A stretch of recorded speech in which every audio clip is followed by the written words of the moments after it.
புதிய புதிய சட்டங்கள் மூலமா சட்டங்களை உருவாக்குறாங்க. தேசிய கல்விக் கொள்கை என்ற பெயர்ல நம்ம பிள்ளைகள் படிச்சு முன்னேறுவதை தடுக்க பார்க்கிறாங்க. படிக்க கூடாது, பள்ளிக்கூடங்களை மிதிக்க கூடாது, வேலைகளை அடையக்கூடாதுன்னு 100 ஆண்டுகளுக்கு முன்னால வரைக்கும் நம்ம மக்கள் ஒதுக்கப்பட்டாங்க.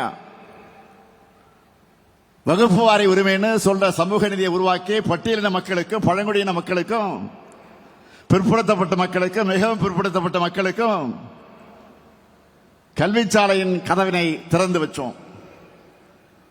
இன்றைக்கு இவ்வளவு பேர் படிக்கவும் வேலைகளை பெறவும் அதுதான் அடித்தளம் அமைச்சது.